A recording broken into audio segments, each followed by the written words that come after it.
Okay.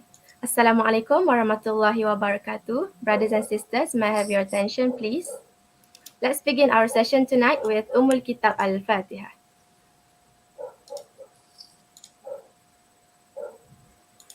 Alhamdulillah Rabbil Alamin, wassalatu wassalamu ala ashrafil anbiya'i wal mursalin, wa ala alihi wa sahbihi ajma'in. Welcome to the forum Harmony Interfaith Discourse 2.0, Interest Dealing Through the Lens of World Religions, which is organized by Quranic Youth Club in collaboration with Harmony Club, Perkim Club, and also Com Academy IIUM. My name is Masita. Inshallah, I'll be your moderator for the tonight's session. So first of all, I would like to thank all of the audience for allocating your time on our forum today. Hopefully this forum is worth your time, inshallah. So before we begin, I would like to introduce our special panelists for tonight. First of all, we have Reverend Dr. Hermen Shatri. So Reverend Dr. Hermen Shatri is a religious practitioner, social justice advocate, and also an interfaith peace builder. He holds a PhD of Sacred Theology from University of Heidelberg, Germany, and currently serves as the General Secretary of Council of Churches Malaysia. So welcome, Thank Dr. you. Herman. How are you? Thank you. I am fine. Thank you. Thank you, Doctor. Good to hear that. Also next, we have Professor Muhammad Nazari Ismail. So Professor Muhammad Nazari Ismail is a PhD holder from University of Manchester. He is the former head of Corporate Planning Unit, University Malaya, and currently serves as a member of IKRAM Malaysia. So Assalamualaikum, Professor Nazari. How are you? Alaikum Assalam. Alhamdulillah. Thank you very much for having me. Good to hear that. Thank you very much, Professor Nazari. Last but not least, we also have Chief Rabbi Mordechai Abergel of Singapore. So Rabbi Abergel has received rabbinical ordination and bachelor in Jewish theology. He joined the Jewish community in Singapore in 1994 and currently serves as the spiritual leader. And also Rabbi Abergel serves as a member of Council of Interreligious Organization in Singapore. Good evening, Rabbi Abergel. How are you? Good evening to you. It's a pleasure to join you. Yeah, thank you, Rabbi Abergel. So I would like to welcome Professor Nazari, Dr. Herman, and Rabbi Abergel to the forum tonight. Hopefully, all of you are in a good health, inshallah. Okay, so brothers and sisters, interfaith discourse is a dialogue between religions that is based on fundamental elements such as theology, doctrines, and dogmas, as well as rites and rituals. So the main objective of interfaith discourse is to really understand the reality of religions and eventually to achieve global peace. So I would like to remind all of the participants to actively engage with this forum peacefully and also respectfully. Okay, so our forum is focusing on interest dealing. Interest, as we all know, is a monetary charge for the privilege of borrowing money. So here we are to learn about interest dealing from the perspective of Islam, Christianity, and also Judaism. All right. So before we begin, I also would like to explain the flow of our program. We will have two rounds. For each of the rounds, we will give the same question to each of the speakers that will be answered based on their beliefs. And inshallah, each of the speakers will be given 10 minutes time to answer the question. Okay, so inshallah now we will begin the forum. I will ask the first question to Dr. Herman first. So Dr. Herman, as we are discussing about interest dealing earlier, I would like to ask you, how does Christianity view interest dealing from the scriptural perspective? Please welcome Dr. Herman. Thank you, Madam Moderator Masita, esteemed members of the panel. Thank you for this kind invitation extended to me. The question is about usury. And in Christianity, usury is not tolerated because it is basically predicated on the fact that money makes money. And this is not acceptable because of three premises. Firstly, on our understanding of God. God is all merciful, all compassionate, all loving, and he, in his own nature, he does not in any way exploit the human condition. In fact, he sanctifies life and he watches over humanity through his revelation and guidance. So, our understanding of God as all merciful, kind, and all compassionate, all loving, uh, does not provide any basis for anyone to usurp that power and make it seem as if exploiting the other or taking advantage of the weak or using the means of money to make it difficult to the poor is acceptable. It is not. In fact, it is also reflected in the 10 commandments that comes from the Old Testament, where the 8th commandment is you shall not steal and you shall not bear false witness against your neighbor in the 9th commandment. The second premise is the revelation. And the revelation is our scriptures, and there is enough references in our scriptures, both in the Old and New Testament, to show to us that the exploitation of another by means of financial transaction is not something that is counted as righteous in the sight of God. In fact, the understanding is that society should be benevolent. Our relationship to fellow human beings must be compassionate and just. So the prophets are the most vociferous advocates of this understanding, and often we quote the prophets and in their statements against damning all those who exploit the poor through their power and through their economic means. And thirdly, the third premise is based upon the institutionalization of our religion. So, as Christianity came into being, it had to organize itself, and in the initial years, it operated more as a cooperative society. The highest virtue and ideal is for people to share their goods and to always look out for the poor and needy in their midst. And of course, now we have 2000 years of church history. Many things have transpired in that time, and we have found that as the church became more institutionalized and was co-opted by the empire, first by the Roman Empire, with Emperor Constantine regarded as the head of the church, and until this present day, we have this difficulty of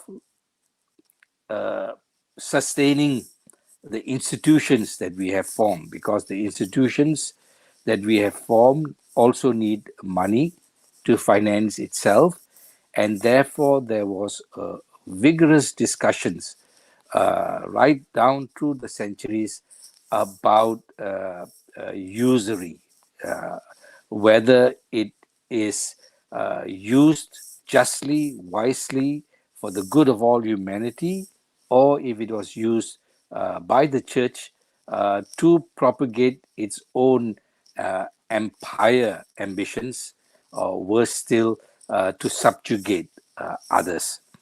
And so, right down through history, we have many statements that have been made, basically always going back to the scriptural basis that that it is not right for us to exercise power through the use of money, usury, and to exploit the poor, especially those who are on the receiving end. The giving and taking of things on usury, borrowing without a probability of paying, or taking up goods without a probability of paying for them. These things were questioned, and in every generation, there have been a strong voice to come back to the fundamentals, and that the just society that we seek from our understanding of God, His revelation, and the teachings of Jesus Christ is one that protects the weak, protects the poor, and the structures of society, economic structures of society, should be so fashioned that the rights of the poor are always protected. So often now in modern terms, we speak about promoting honesty, clarity, transparency on all sides to understand that we are in a modern society, and if we do not critique the present economic systems, which are basically capitalistic and a very good vehicle for greed and wealth accumulation to the manipulation of financial systems, then we are not doing the duty bestowed on us as religious leaders. Secondly, the churches have also championed prohibiting unconscionable rates of interest. We have championed it on a global level, calling for debt relief and debt eradication from poor countries, third world countries at that time. Holding leaders accountable for only funding loans that borrowers have a reasonable ability to pay. And so many churches have gone into microfinancing so that funds that are used to empower people, help people, secure people's livelihood. Establishing equity in credit across communities. That also, of course, involves a political agenda, and therefore we seek to support those parties that are calling for just systems and just governance.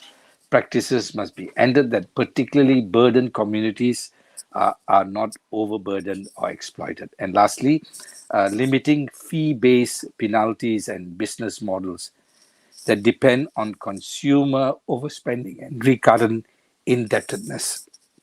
So society has become very consumeristic. All of our lives are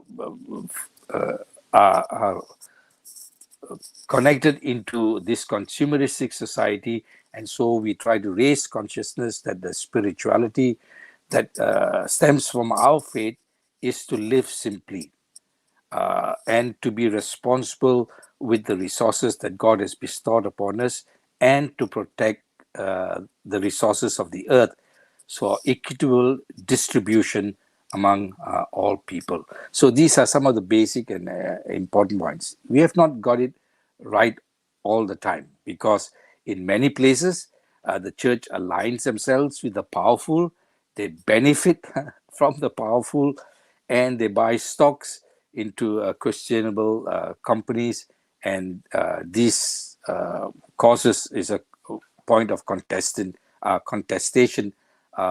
in global debates. Can a church invest in a company that produces weapons, for example? And that is definitely no, but in reality there may be. Can you, when we were struggling against apartheid, can the church invest in companies that uphold the ideology of apartheid? And so there again is another example. Or we're dealing with many poor nations in Africa and Asia, and we are constantly championing the cause for just structures, economic structures, and just treatment of nations that are poor, not that they are at the receiving end of the dominance and power of the powerful nations. I think I've said enough for now, and I'm waiting for the questions to come so we can engage in dialogue. Thank you. Thank you very much, Dr. Herman. So we can see here that from Christian scriptural perspective, usury or interest dealing, it cannot be tolerated. It is not acceptable because they believe they emphasize on protecting the rights of the poor, and usury is one of the way to exploit the right of the poor. All right. So thank you very much, Dr. Herman. Next, I would like to welcome Rabbi Abergel to answer the question: how does Judaism from the scriptural perspective? Please welcome Rabbi Abergel. It's really a pleasure to join you all tonight, and I look very much forward to having a meaningful dialogue. I think it's really important to get to know each other in a very vertical way, which means to say that we understand each other's religious practices with an in-depth look, an in-depth perspective. So I'd like to first of all, of course, greet my fellow panelists, as well as this amazing audience, the students that have joined us, and may the Almighty bless you in all things good, in health and happiness, especially in these times. Let me just begin by mentioning, to go back to the scriptures, to the Hebrew scriptures, to explain a little bit from the point of view of our Torah, that is to say, what Christians and others refer to as the Old Testament. We, as a Jewish nation, were born, our faith was born during the revelation on Mount Sinai. So we view the giving of the Ten Commandments as, in fact, just 10 commandments out of 613, which, the genesis of this this religion, it really starts there. And we have a commandment, a clear commandment in our Torah. I'll use the Hebrew word for it. Torah in Hebrew means instruction. And the Torah says very clearly that there is an obligation to lend to one another. So which means to say that this is not an option. It's not optional. You, in fact, have the command, explicit, express command to lend. And why? Why is this commandment so central? Because it is basically what creates harmony and peace in a community, in a society, and a sense of kinship, a sense of care, of love. And that's the reason why in the book of Exodus, we begin with this commandment of lending. And it is in that context, in the context of this commandment, that the Torah speaks about the prohibition against taking interest, against usury.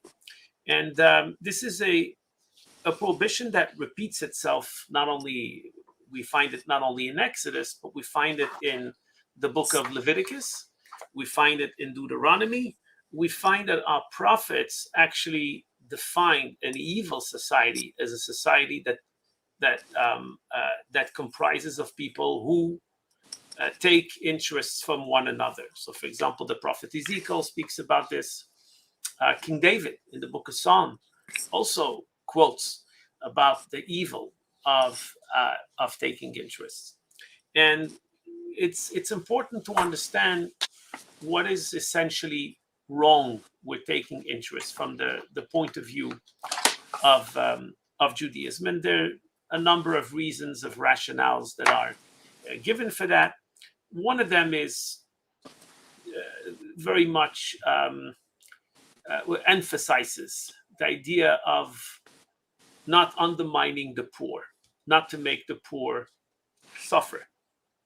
So that's an obvious moral issue. But there's much more than that. There is not just the prohibition of taking interest with poor people when we lend to poor people, but in fact, the prohibition of the Torah is a blanket prohibition, right? It applies to everyone at any time. And so the other reasons that are invoked here is that somehow when I take usury, what I do is I diminish someone else's wealth in such a way that he himself does not realize how much money he's losing because it's done gradually, slowly, piecemeal. And so there's something very insidious in taking interest from one another. There is another reason that is invoked by some of the commentaries of our Talmud, which is the repository of our oral tradition. We call the Torah the written law, and the interpretations from the oral tradition, we call that the oral Torah as opposed to the written Torah. And in there, you have a number of reasons that are invoked. One of them is that the concept of interest is itself problematic because it doesn't enhance love and brotherhood in a society. And that's the reason why that would be prohibited, according to Nachmanides, who is a medieval commentator of the Talmud. He lived in the 13th century. And there is another more original type of reasoning, and that is that a person who takes interest, who levies interest from his fellow friend, is a person who lacks trust in God. So, meaning to say that if you trust in God, you should not worry about your money, and you should not anticipate and be suspicious that someone might not pay you in full, and that you're not going to, that person takes interest because he wants to make up for his loss, and that itself is a lack of trust in God, that somehow God is going to take care of him, right? The whole idea of trusting in God, that he nurtures and takes care of all our material needs. It's a very basic idea. This is a prohibition that applies in Christianity, in Buddhism, and in Hinduism. You have philosophers such as Aristotle and Plato, who mention as well that usury is something that is counterproductive, something that is not right morally, ethically. By the same token, it's also important to understand that in a modern society, interest is everywhere. So the question is really, that spills into the second question we're going to have in the debate tonight is, how do you apply, these laws that we have in our Torah in such a way as not to transgress the prohibition against usury? How do you do it in such a way that it could be permitted when you have business dealings? So I think the idea of money lending is clearly, to us, as I said before, it's not an option.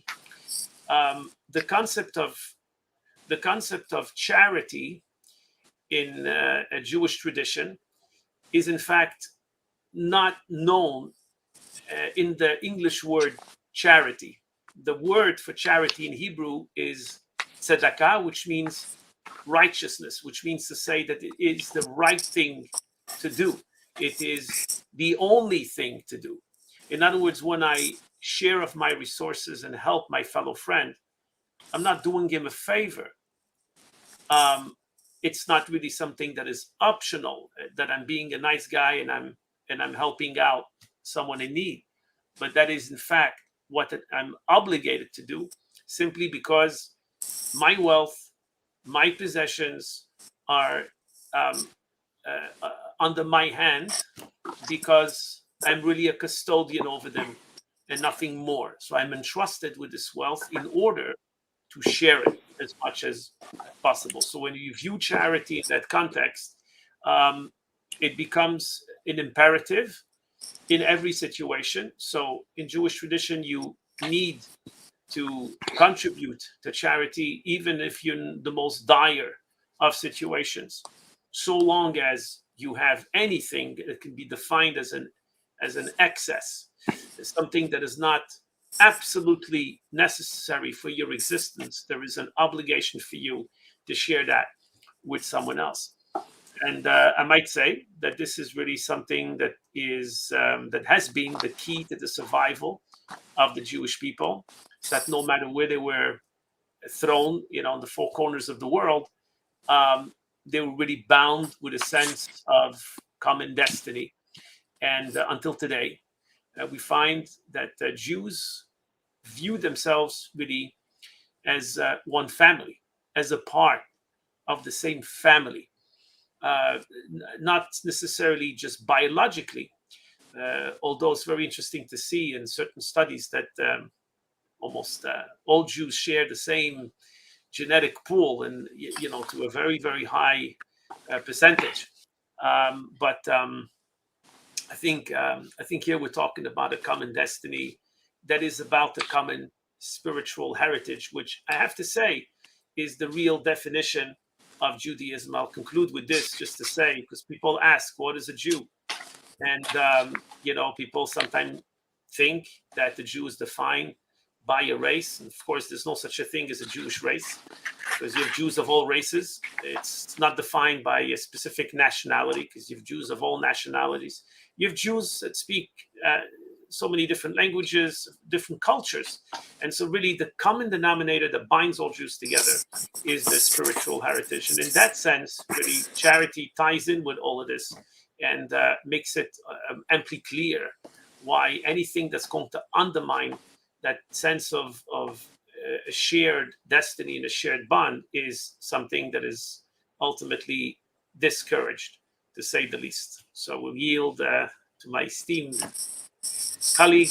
Thank you again very much for giving me an opportunity to address you. I look forward to the rest of the questions and answers. All right. Thank you very much, Rabbi Abergel, for the answer. So we can see here that for Judaism, scriptural perspective, Torah, it is quoted in Torah about the evil of taking interest. And especially, they really emphasize on be more giving as a charity, because the Jewish people actually view themselves as a family. And also, um, they believe that a person or people who actually give interest to someone whenever they lend money is actually the person, people who actually don't have a complete trust on God. Okay, so thank you very much, Abergel. Inshallah, now I would like to welcome Professor Nazari to answer the question: how does Islam view interest dealing from the scriptural perspective? Please welcome Professor Nazari.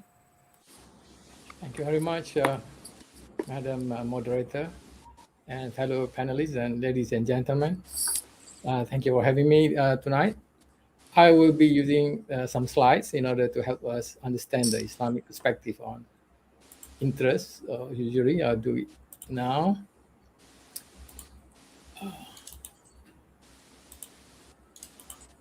Okay, I hope you can see the slides, right? You can, all right? Okay, I'm going to. Yes, we can. Okay, let's understand the definition of the term interest, usury, etc. The term interest is not inside the Quran. The Quranic term is actually riba, which in Arabic, which means excess, increase, or addition, which refers to excess compensation without due consideration. And in Islam, consideration does not include time value of money, meaning that if I lend you money and then I give you time, it doesn't entitle me to ask for extra from the more than the principal amount lent to you. So riba actually includes interest on loans and also other forms of riba, which I will explain later on. The fact that it is not allowed in Islam is clearly stipulated in the Quran, a very famous verse in Surah Al-Baqarah, verse 275. It's quite long there, but the one in the bold there says quite, you can see quite clearly, it says, but Allah has permitted trade and has forbidden riba, which I'm here for in the context of a discussion tonight. I'm referring to interest. So this is not allowed in Islam, quite clearly mentioned in the Quran. But in Islam, the term riba, or in the Quran, the term riba also covers other things. So I will briefly just share with you that there are two major types of riba. One is riba al-duyun, Arabic, which is actually related to debts, and the other one is riba al-buyu, which result from a sale transaction involving ribawi item which does not fulfill Islamic condition, which I will explain to you what ribawi item is later on. When it comes to riba al-duyun, which is very much related to the concept of interest, it can be divided further into two types. One is riba al-qard, which is any addition to the principal amount, and which is also stipulated in the contract from the very beginning. For example, if I say to you that I'm going to lend you money, 10,000 ringgit, and you're going to pay for 6 months, and you're going to pay me back 12,000 ringgit. From the very beginning, there is a contract that says that, then that is actually riba, and that is interest actually, right? And that is not allowed. And the other one is riba al-jahiliyah, which is an addition to the principal amount as a penalty due to late payment or default. So I lend you 10,000 ringgit, you're supposed to pay me 6 months, and then you couldn't pay me in 6 months. Then I then impose on you. Because you were not able to pay me within a stipulated period, and then ask for more money from you. That's called riba al-jahiliyah, and that's also not allowed in Islam. The other one I mentioned just now, al-buyu, which is very detailed. I don't want to go into that because that is not related to the concept of interest, which we are discussing tonight. So the riba al-duyun is the most common now, sort of, and this is related to the concept of interest, which we see now is being practiced in the banking and finance industry. So we also want to take note that even though riba or any excess compensation over and above the principal is not allowed, meaning that we are not allowed to profit from lending money. So it's quite clear now. Islam does not allow Muslims from profiting from the act of lending money, but Islam allows compensation or excess compensation that are present in normal trade, meaning that we can profit from trading activities. Meaning, if, for example, I buy something for 10,000 ringgit and then I sell something, that particular thing, to another person with a markup profit, that is allowed. The reason is because there is a principle in Islam which is gain is justified with risk. So when you are doing trading activities, you buy something and then you want to sell it later on, there is a risk that people may not want to buy your stuff, and so you end up with that product. So that is risk, and because of that, you are allowed to get that excess compensation. But if you lend money to other people, right, you are not doing any trading activities, so you are not bearing any risk. The person who borrows the money from you to do some business, maybe, then he is taking the risk, and you are not taking the risk at all. Then you are not allowed to benefit by having any gain from the money lent to the other person. So that is the Islamic principle. Gain is only justified when there is risk involved. So I mention again that the Quran is very clear about this. Allah has permitted trade and He has forbidden interest. So when you gain from trading, profit from trading, that is allowed, but we are not allowed to gain from lending money via or through the means of interest.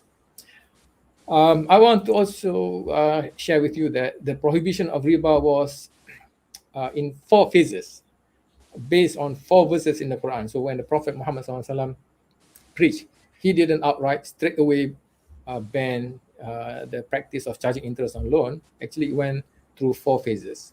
So the first stage was when the verse in Quran in the chapter or Surah Al-Rum was revealed, which says that which you give in usually for increase through the property of other people will have no increase with Allah, but which you give for charity, seeking the countenance of Allah will increase. It is these who will get recompense multiplied. So in this verse, the Quran does not prohibit riba or interest explicitly, but mentions that riba cannot bring any increase in terms of spiritual wealth to the person or even to the society in the long run, and say that actually riba is useless.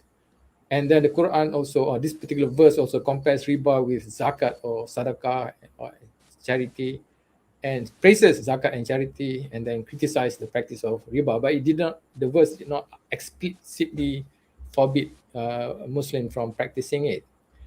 The second stage was when the verse in the Surah An-Nisa, verse 161 was revealed.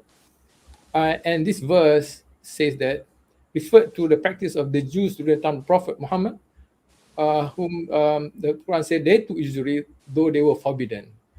Because as explained by Rabbi Abergel just now, is that the Torah does not allow Jews from practicing usury or charging interest on loans. But the Jews during the time of the Prophet Muhammad, they were practicing this. So the Quran censured them, said that they took usury, though they were forbidden, and that they bought men's wealth wrongfully, and we have prepared for those among them who reject the faith a grievous punishment. So the Quran related the case of the Jews to show how usury can result in sinful behavior that deserve punishment, and it was then attached to the practice of riba. The practice of riba was attached with the Jews during the time of the Prophet Muhammad, and condemned by the Quran, and also mentioned it as a practice which is actually related to injustice or zalim or zulm.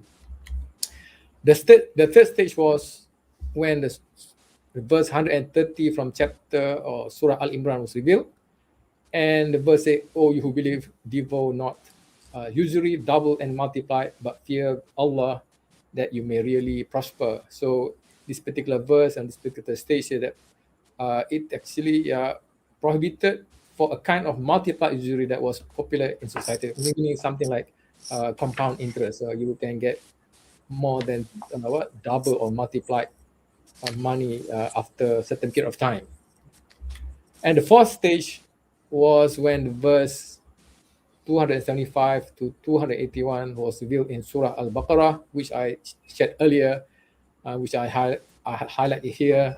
But Allah has permitted trade and has forbidden interest. So this particular verse clearly stipulated that Muslims are not allowed to charge any form of interest on loans, and also define it. This verse define it as any excess over the principal amount of the loan. Okay, so that is actually what's all about from the Islamic perspective. Actually, it's very clear. I hope my explanation was very clear. But the other thing I want to mention here is that the principle of Islam is wealth should be shared over time between members of society. But when people practice usury, what happens is that there is a tendency for a particular group. In the modern context, we can see it actually the financial elite will continue to become richer and richer, whereas the normal citizens, especially those who are poor and weak, will become weaker and weaker, or poorer and poorer over time. And the Quran says in Surah Al-Hashr, which is Islam does not allow wealth or frowns upon the practice where you have, or a system where you have a situation where wealth only circulates among the rich in society. So the Islamic system the Islamic economic, you can say, financial system strive to make sure that over time wealth will circulate to all members of society, and not only concentrated in one group of people, which we are witnessing now among the financial elite who own shares in banks and financial institutions. they will lend money to people, people will do business, and they will always be at the back of it. And businessmen may lose money, but they continue to become richer and richer through the charging of interest on loan, and which we are witnessing now. At the moment, the global debt now totals around 300 US dollars trillion. And you can imagine how much interest is being paid, right? USD 300 trillion.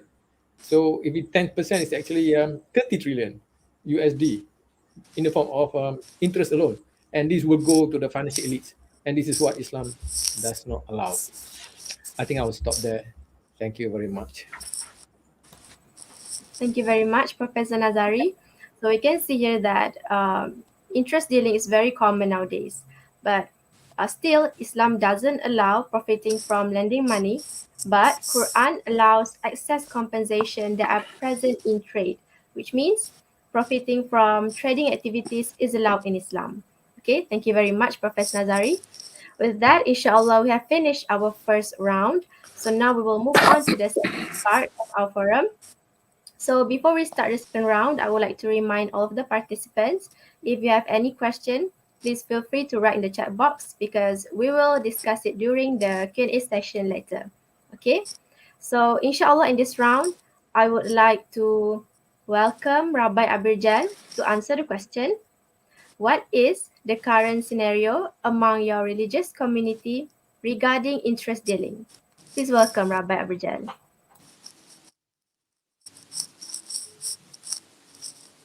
Rabbi Abergel, I think you are on mute. Allow me to play with this a little bit. Can you all hear me now? Yes, we can hear you. Oh, good. Very good. Very good. It would be good first of all to, I think, focus on the reality of what is the Jewish world today. And I think I won't be alone in sharing this view, because I think the challenge exists in all other faiths as well. There are probably today about 14 million Jews throughout the world. I would say that probably out of these 14 million Jews, maybe 2 million or 2.5 million, that may be a conservative number, are actually practicing Jews. The rest, unfortunately, and this is, due to numerous factors, which go back to the Enlightenment, which I think, in the early 19th century, the ghettos open up, Jews are given civil rights. They begin to not only integrate, they begin to assimilate, but they assimilate, in my opinion, in a way which gradually eroded their sense of belonging and Jewish identity. And observance fell by the wayside. And so what is happening today is that when you speak about a prohibition against interest, is you talking about a prohibition which is not very well known by many Jews.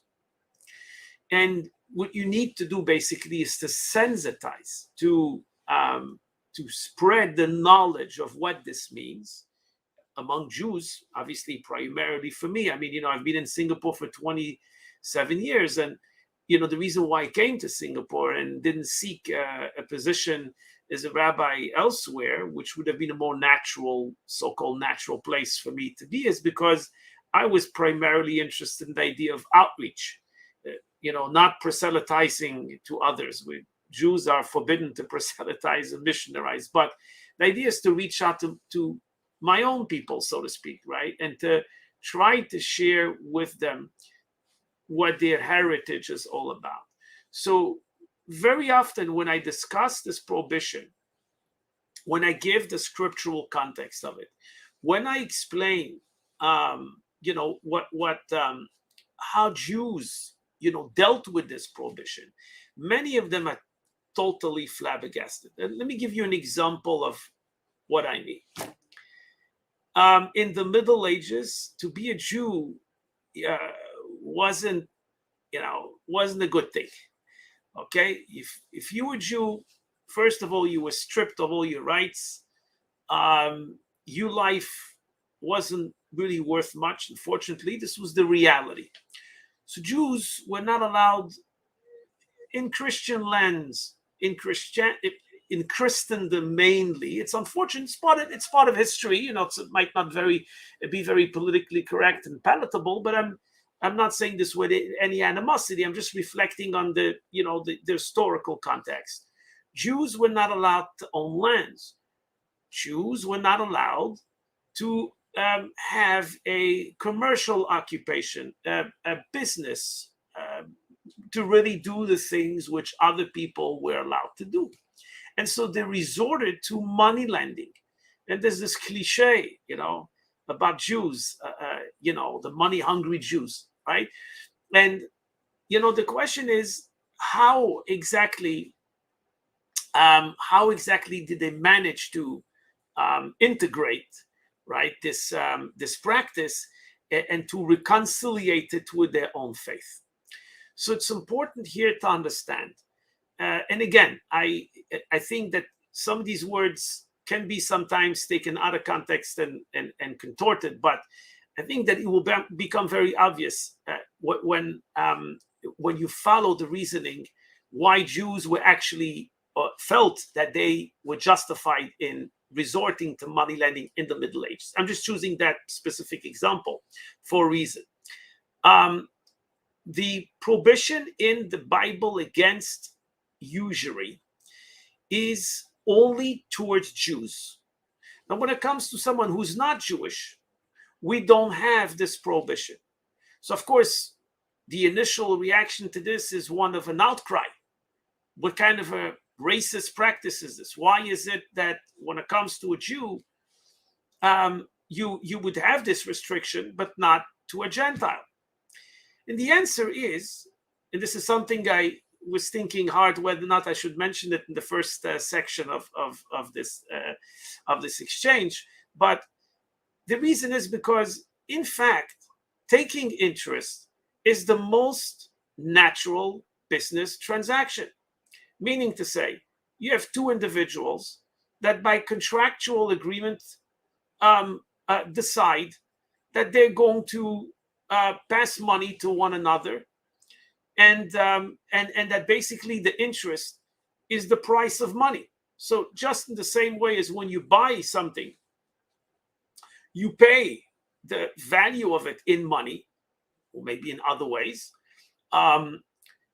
The trader or the merchant can actually make a benefit from it. He can actually benefit from a markup or sell it at a higher price than what he bought it. In the same way as well, you're allowed to lend your money, and the interest would actually be the price of the money. Now, I'm taking here the completely extreme position. But why am I saying this? Because it is, in fact, part of what the business world is predicated on. The reason why, when it comes to the Jewish people, the reason why we have such a prohibition is because, as I explained earlier on, Jews are one family. Now, you can be a family with the whole world, but you could be family with your family. Now, when it comes to your family, you must treat your own family in a different way, right? So in the same way, for example, then the concept of charity is regulated and legislated in Jewish law to be prioritized firstly on your immediate family. So when you give charity, you have to give charity to your own first, right? Before you start giving charity to someone in need halfway around the world, because he is your blood, he is your family. You need to take care of him first, just like a parent takes care of his child before he'll take care of anyone else. So in that same vein, when it comes to the Jewish people, because we are in fact, our destinies are intertwined, as we have seen throughout history. This is really, something very, I might say, quite unique to the Jews. Therefore, we have this obligation of going beyond the letter of the law, which means to say we have to behave with one another on the highest standard. So this is where we have to be very careful, because again, the devil's in the detail. To go and take interest in a way that is disproportionate, in a way that is not ethical, in a way that violates the most decent, acceptable social norms, is something that is clearly against the spirit of the Torah, regardless of the person's faith. So what I mean by that is, imagine that you have an observant Jew. He's a practicing Jew. He knows about the issue of interest. And he has in front of him a person who's trying to buy a home, right? But he is near destitute. He's having tremendous financial straits. If you know about this and you disregard his concerns, and you will levy interest in a way that is clearly going to bring him into further straits, that will be something that is deeply wrong, and something which is not condoned and not sanctioned in our Torah. So you would have to really, be really careful about what kind of financial instrument you use. Another thing which is very important, and I want to mention this because it's really a part of Jewish life. We have loan societies in every Jewish community where you are able to make a loan without interest. We call this a gemach, milut chasadim, which means to do acts of goodness and kindness. So you go to this fund, you borrow money, you make up a date when you're going to pay back, and you don't have to pay interest. And people sometimes borrow significant sums, and entire communities are run like it's like an alternative banking system, if you will. Why? Because you know that you're going to go to the bank, and what are you going to do? They're going to take whatever they're going to take, and this is obviously going to put us straight. There is another financial instrument which is used in many banks throughout the Jewish world, which allow to take a loan and to pay interest, but where the loan is restructured in such a way that it is no longer only a loan, but it is viewed as an investment. So in that case, we take a different view, because you can take a profit from an investment simply because when you make an investment, you stand to lose your own money as a lender. And because the loan has now been restructured as an investment, it would be allowed. It's quite intricate, and it's not a blanket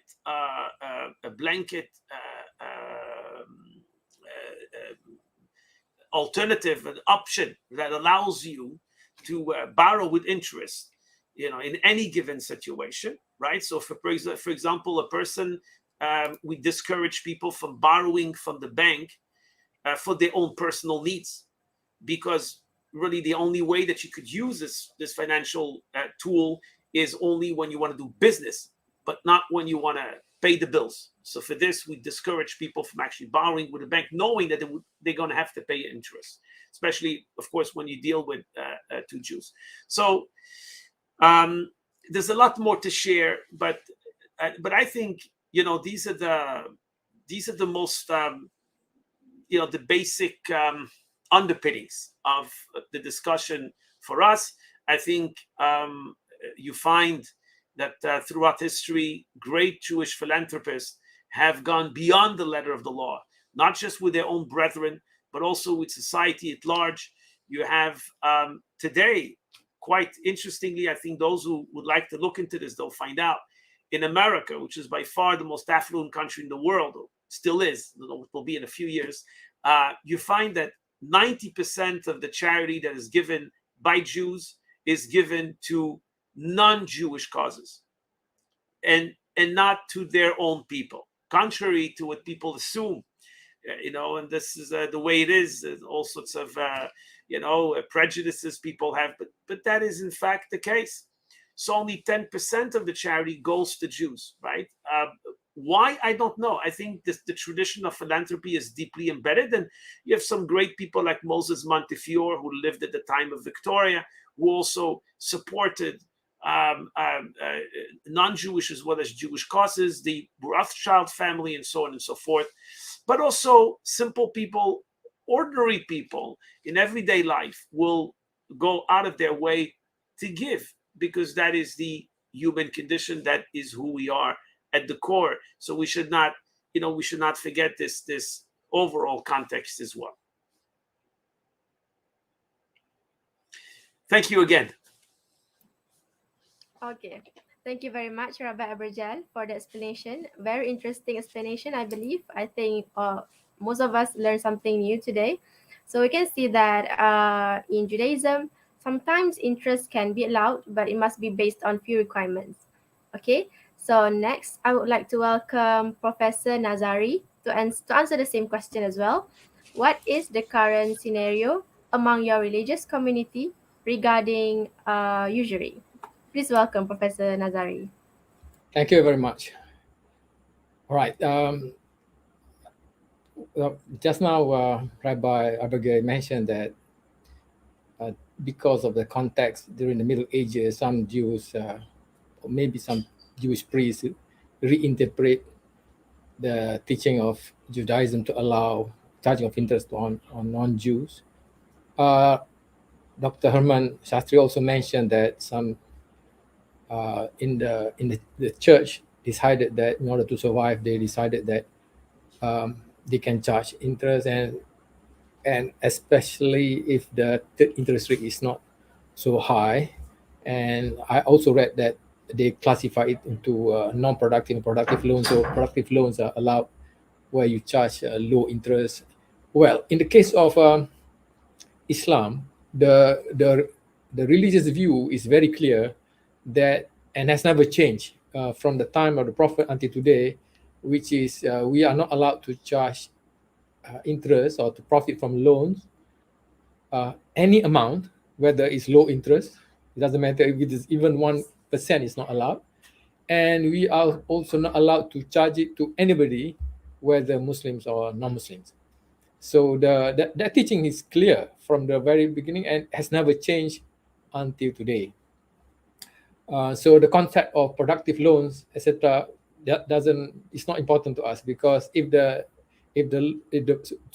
so-called productive loans involve interest, meaning there is a profit for the lender, that is not allowed in Islam. Unfortunately, within the Muslim community, just like probably in the Christian and Jewish community as well, unfortunately, among many Muslim society now, maybe due to, I would say partly due to colonization, many Muslims now are involved in the business of lending money, meaning they are involved in the banking and finance industry. Even though this is not allowed in Islam, and Muslims do agree that if the Muslims who are involved in the banking industry, they may practice it, they may charge interest on loans, but they will never be able to deny the fact that Islam does not allow them to engage in that kind of activity.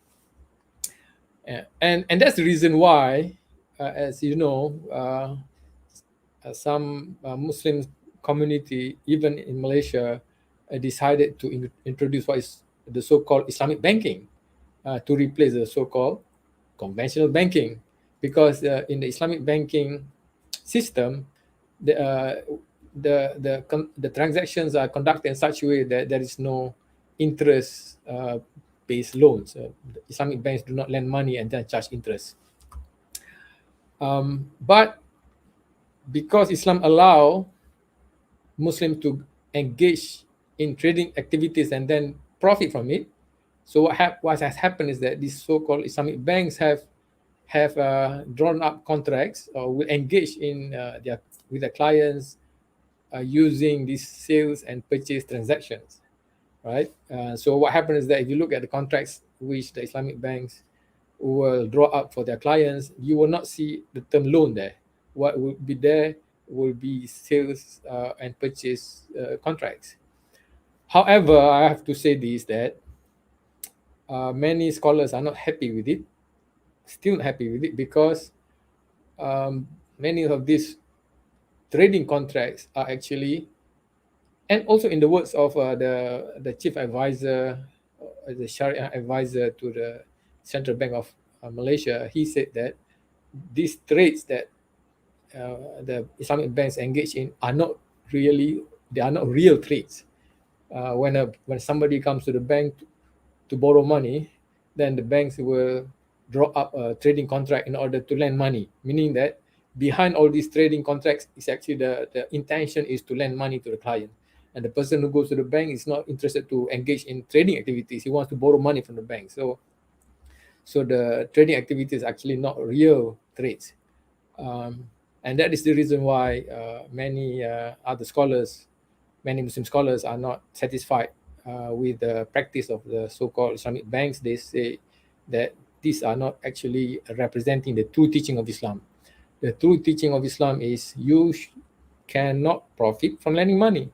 If you are somebody who is rich and who has got wealth and you want your money to grow, you must engage in real trading activities. In the Arabic term for that will be mudarabah and musyarakah, basically equity kind of investments. So you must engage in that and not engage in the lending of money in order to make money. I want also to mention here that, and many people may not realize this, over the years, in Europe as well as in Malaysia now, it started in Europe, of course, that the banks, these usury-based institutions have evolved such that now they are not only the most dominant industry, you can say, in modern economy, but they have also evolved to such a way that they are no longer playing the role of financial intermediaries. Not many people know that actually banks do not lend money which people deposit with them.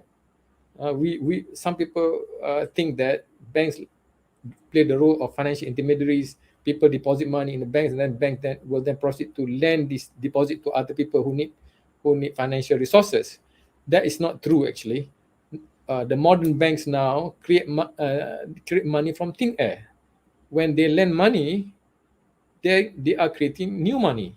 This is, you can Google Bank of England quarterly bulletin 4, and you will see a description that you can Google again, money creation in the modern economy by banks, and you will find out that actually, as explained by the Bank of England, that banks do not lend money from deposits. They create deposits by lending. So they lend first, and then this money which is lent becomes deposit, which is recorded as deposit in their accounts. And that's the reason why banks can grow so fast, because they do not need to wait for people to deposit money in order to lend money. They just lend money from thin air, because money is no longer physical at the moment. As you know, only 3% of the money we have now is actually in the form of papers. Last time it used to be in the form of gold or silver coins, but now and then later on it became paper, but now it's no longer paper. It's actually electronic records of loans, and this is now what is called money nowadays. So money doesn't exist physically now, and when the banks lend this money which doesn't really exist physically, and they can write a couple of millions in order to lend money just from thin air.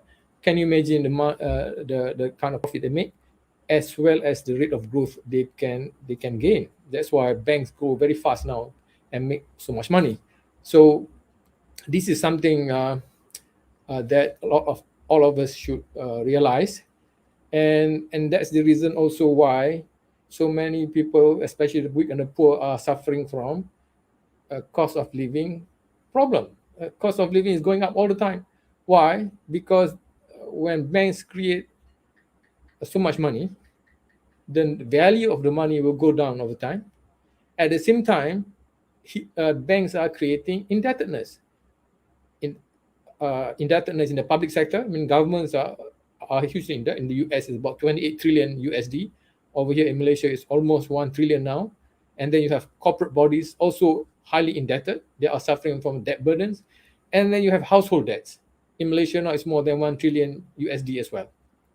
So all these debt burden forces the employers and the government to reduce costs. And what happens is that salaries and wages do not increase as fast as the fall in the value of money. So what happens? You have house price going up faster than the increase in wages and salary, and that's the reason why people have to work harder, longer hours.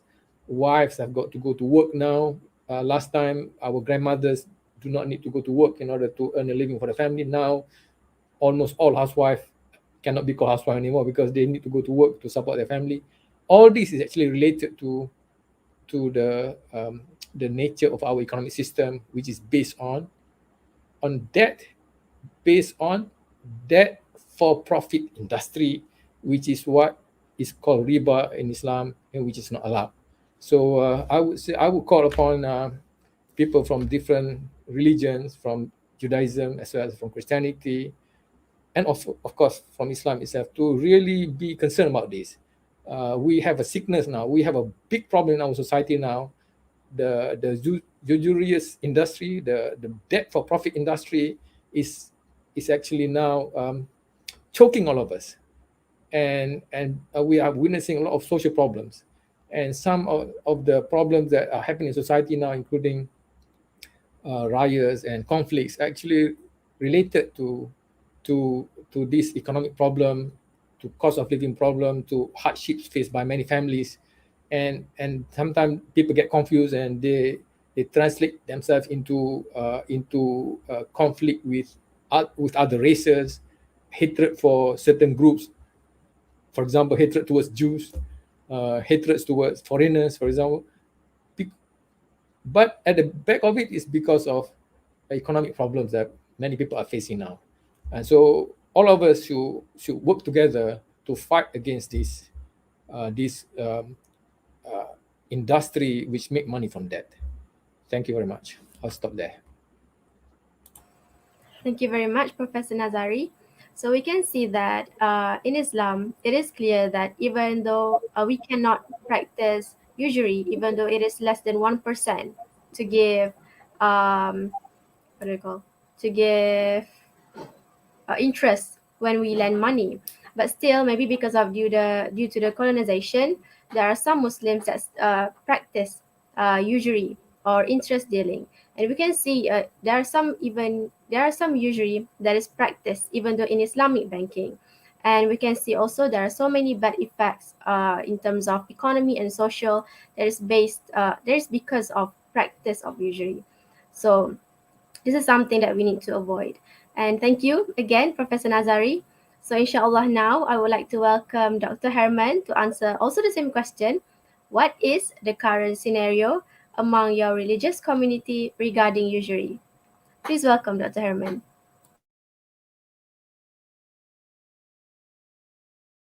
Comments reflect the esteemed views of my fellow panelists in what they have said, because I think basically money breeds money, and money is one of the dangers to meaningful, fruitful, spiritual living. So we have a quote in the Bible where Jesus was also asked, and he says, "You cannot serve God and money and mammon. You cannot be, under two masters." And I think that is the struggle every human individual has to go through. And our faith helps us discipline, have an inner discipline to only seek after that which is righteous, that which is generous, that which is good, that which is caring, compassionate, and all these words we can use. So it starts there. Realizing that we cannot run away from this reality that money breeds money. And then, of course, the other dimension that comes into play is that power attracts money. And so, right down to the history of our own religion and interaction between state and religion, this has also factored in.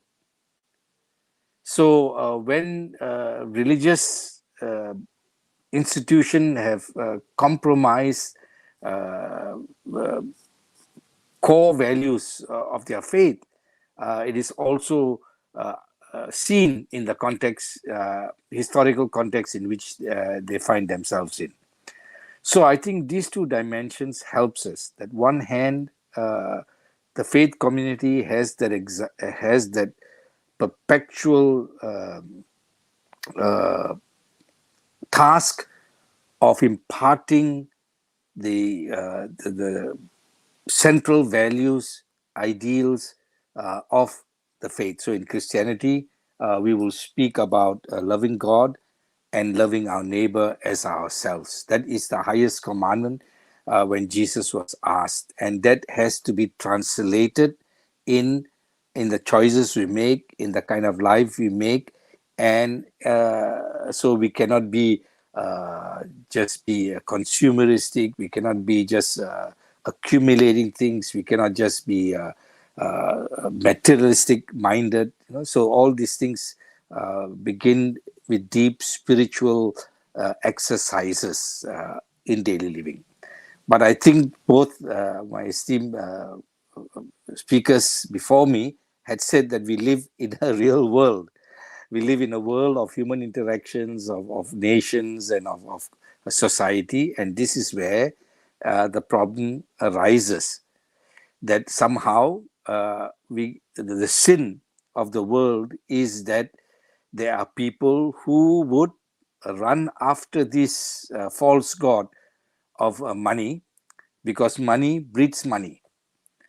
And they will use every avenue they can, and depending on how high are you, if you are part of the elite, then you can. So it doesn't matter whether you're in a secular world or in a religious leader. I mean, you have seen that there are religious leaders who have also been flaunting their wealth and doing strange things which do not reflect the central teachings of the faith community they represent.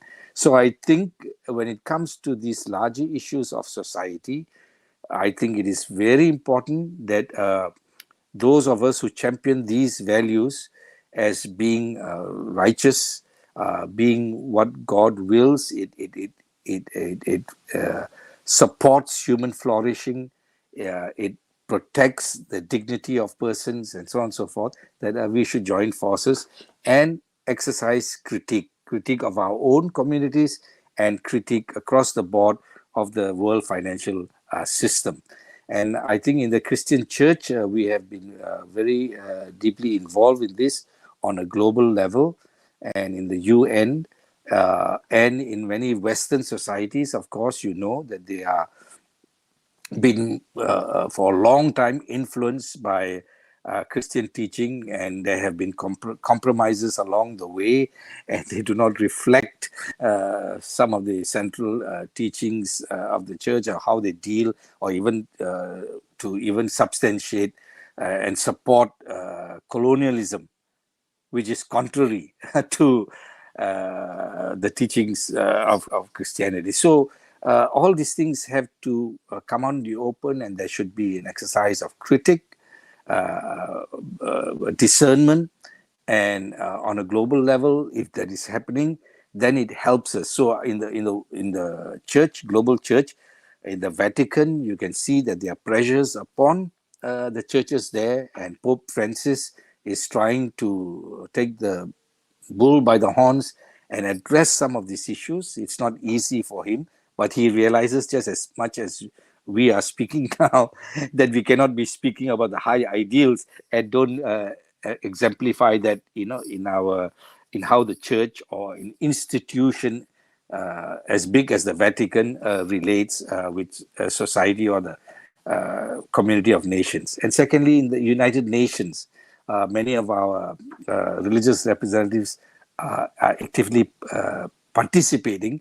And in the United Nations, to the Alliance of Civilizations, to the Charter of Compassion Initiative, and so many other initiatives, Interfaith, we are championing these where the value of human life is at the center, and that financial systems can hide behind these banking systems and money lending and exploiting the poor, which runs into trillions, and you hold these poor nations hostage. And you can, and the COVID situation now just shows you this reality. How can we even pray meaningfully?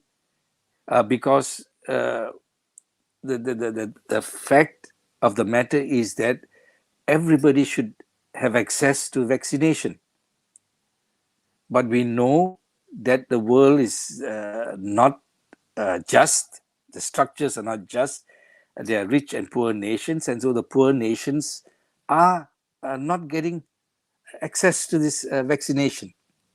And this is so sad. It's an indictment of what we as religious people are saying, that there's God has provided for all. God is compassionate to all, and God has endowed human beings with abilities to deal with virus and medicine and so on and so forth. And all this must be for the good, for the world at large, society at large. What are we doing to the climate?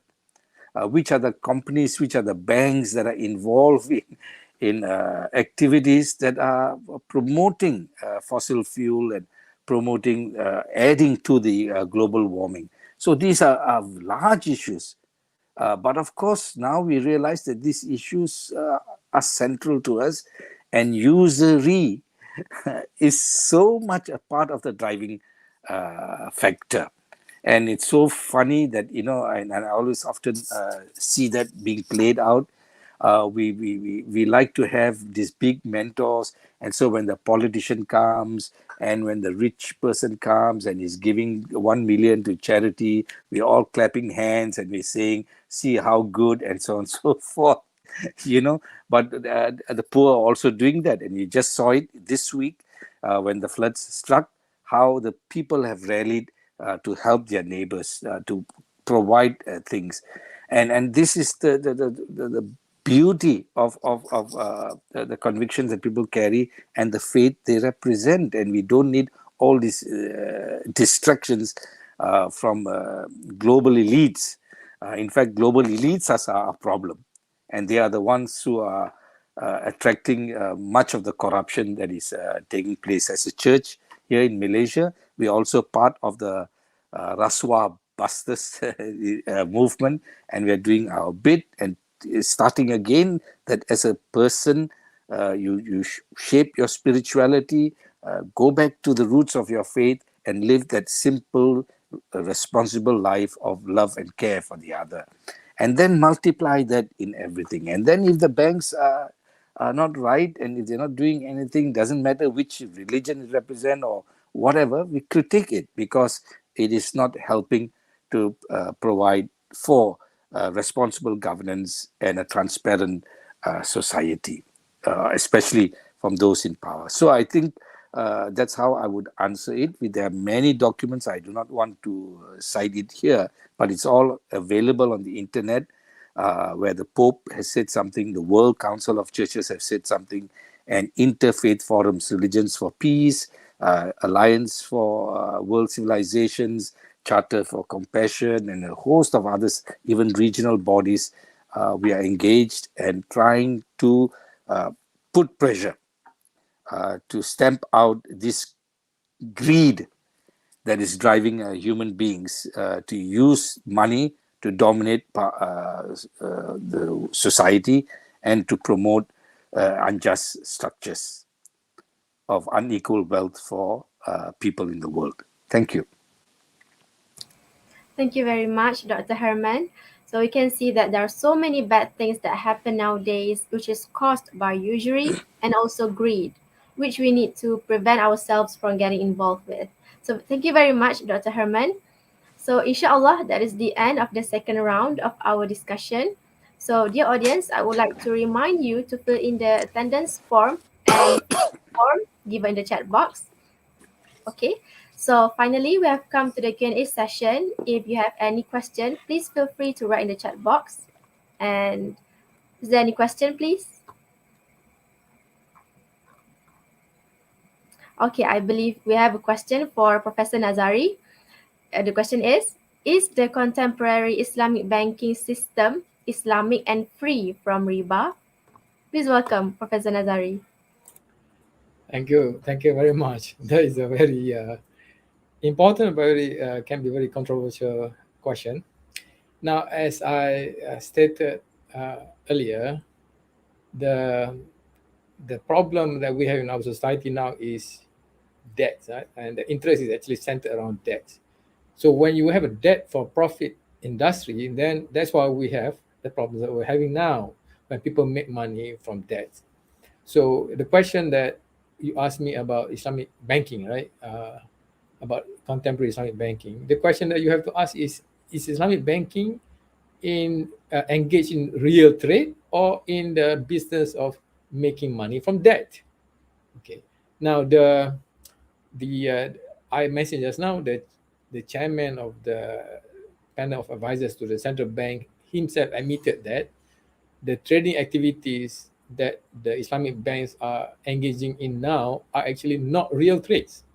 So they are not doing real trades. What they are doing is actually lending, basically still lending money.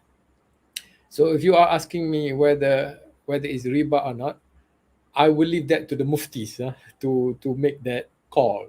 But I want to say that they are still engaged in making money from debt, and because of that, they are not the solution to the problems that we are having now. The solution to the problem that we are having now is to eliminate completely the industry of what's called the debt for profit industry of making money from debt. We have to eliminate it completely. And to do that, as Reverend Herman, Dr. Herman himself mentioned just now, is we have to change the values of our society. The reason why the banking industry has been growing so fast is because our members of society have adopted consumerist values. We want to consume. We want to live beyond our means, and that's the reason why we engage in debt. We borrow money in order to buy something which we really cannot afford, and the banks allow us to do that because they allow us to borrow money over 10 years, 15 years, or whatever. And we only realize that we're in trouble when you have flood and when you have pandemic. Then you realize actually that we don't really have the money because the banks will not forgive you if you cannot pay. And then you realize the banks are actually not helping you. They are simply taking advantage of your nafsu or your desire for material things. So the solution is not to create Islamic banks. The solution is to change the values of society so that they go back to the real Islamic values, which is not very different to what was mentioned by Rabbi Abergel just now, and also Shatri. Good values, a selfless, not selfish, selfless value, concern for others, moderate lifestyle, and we have a saying in Malay which is "Ukur baju di badan," says to measure the shirt with your own body. Don't buy a shirt which is oversized, not in line or not in the same size as your body. Meaning that don't lead a lifestyle where you will require more money than what you earn. So this is what we need to inculcate in our society, not to create more banking institutions, Islamic or otherwise. Thank you very much. I hope I answered that question. Yes, thank you, Professor Nazari, for answering the question. So we can see here that Islamic banking is still engaged in making money from debt, which only cause bad effects in terms of economy, and also social. Okay, so I would like to welcome next question, please. Okay, so this question is also for Professor Nazari.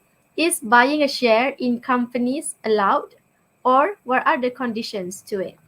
Please welcome I think Professor Nazari. I hope I'm not going to be the only one receiving all kind of questions. Anyway, of course, we are. I mentioned the term mudarabah in masyarakat. Muslims are allowed to own shares. When you own shares, then you are taking a risk, right? Because the company doesn't make money, then you will not earn any profit in company. You may even lose money by investing in companies. So having shares in companies are allowed as long as the companies are not involved in prohibited activities. In other words, we cannot buy shares in gambling company or in banking industry or in prostitution or all kind of prohibited entertainment, etc., etc. So as long as the companies are not engaged in those activities, we are allowed to own shares in these companies. Yes. All right, thank you, Professor Nazari. So as long as the company is not involved with anything bad, so we can actually involve with investing. Okay, so I have a question here for Rabbi Mordechai Abergel. If a person who embraces Judaism is a business director, can he choose to apply and accept interest to fit in this contemporary world? Please welcome Rabbi Abergel.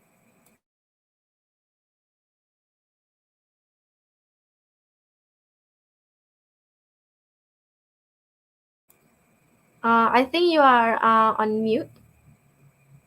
More. I apologize for that. Please forgive me. Just wanted to make a point of correction, with regards to the scriptural sources in the Bible. Again, this is in the overall context that we're discussing. It is maybe adding salt to the wound, but what the Torah says basically is that, and I will try to quote here, right?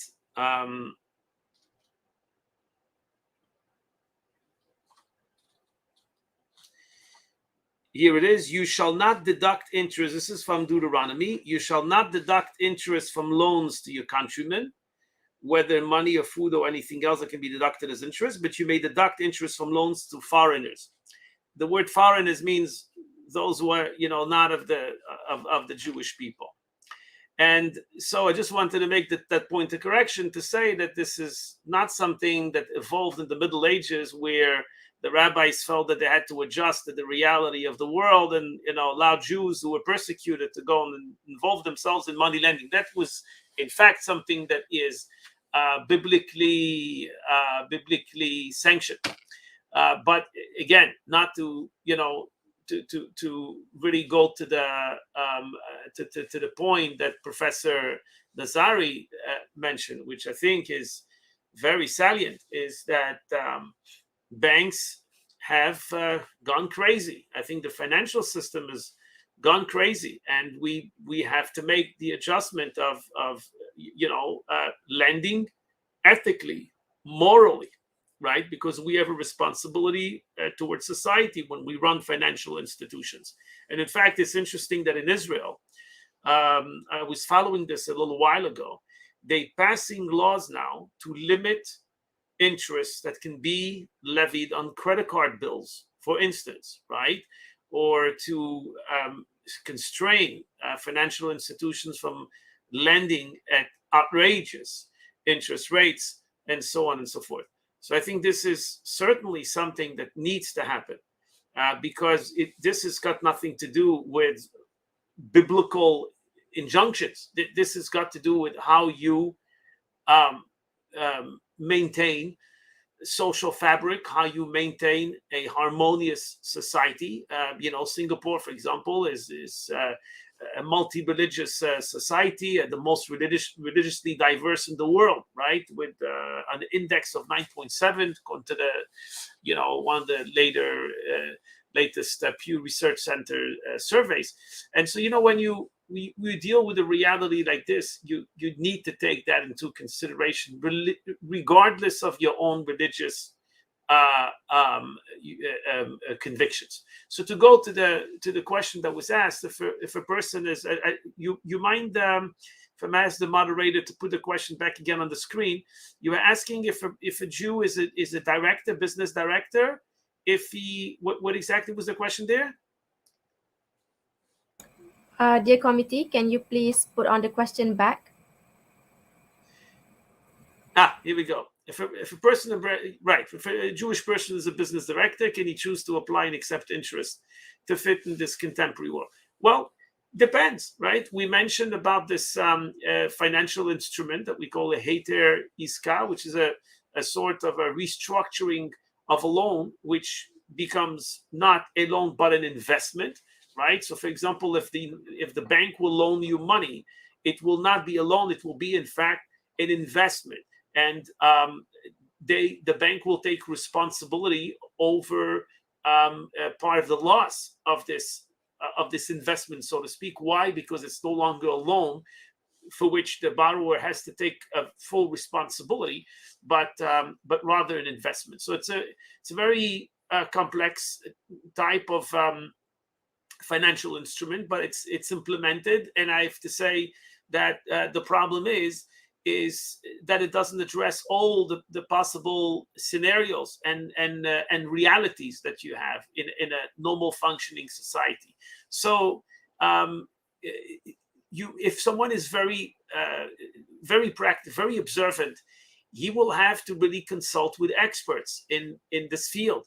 That is to say, rabbis who are expert in the aspect of Jewish jurisprudence, governing this area of financial trade and so on and so forth. And it's a challenge. I have to tell you that there are many businesses people that I know who own or who manage very big businesses where this is a daily challenge of really asking your rabbi whether or not you're doing the right thing or you're not doing the right thing. Because for us, biblical injunctions and prohibitions are the very fabric of Jewish life. And certainly a person who is God-fearing is going to want to make sure that he's doing the right thing. So this is, as I said, this is something which is not one size fits all. It's not, there's no one simple recipe or band-aid, that you can put on for any given situation. Very often you're going to have to implement a very specific solution that's going to be completely different, to some other person having whatever challenge. It could be a loan for anything, for a car, for an investment in your business, for a mortgage, for home, and so on and so forth. And so, which is why I said earlier on that you have today in the practicing Orthodox Jewish community, you have almost an alternative banking system. Again, where people take loans, and they take loans without interest. So you don't have to deal with all this nonsense. You can go to this institution, you can say, I want to have such and such amount of money. Of course, there's going to have to be someone who's a guarantor. Of course, you're going to have all the parts in place in order to make this work. But this is what many people do. And, we encourage people with who have been blessed with wealth and resources to lend, and to lend freely. This is something that's always been a part of Jewish existence throughout the ages. And so, my parents, for example, come from Morocco. They were born in Morocco. They've been there for 1,000 years.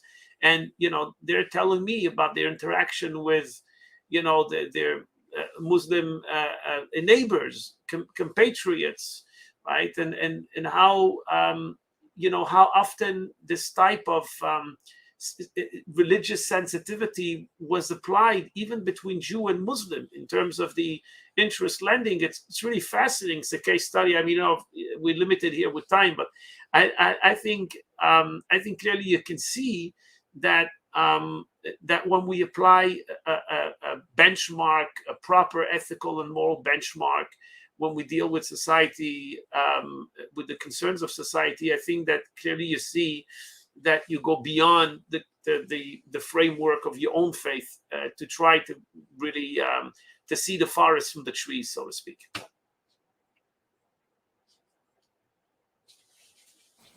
Okay, thank you, Rabbi Abergel, for the answer, for the very complete answer. I think it is quite new for us, the new information. So right now, I'll welcome a new question. Is there any question left? Okay, so we have a question here for Dr. Hermen. As we know, usury is forbidden in Christianity. Nowadays, conventional banks are dominant. So how do Christians deal with this situation, or is it unavoidable to use conventional banking? Please welcome Dr. Hermen.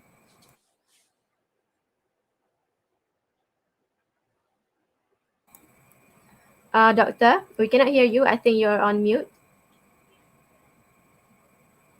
Okay, Okay. me. So I think, as I pointed out, we live in the concrete reality of life, and we are confronted with the structures that have come about.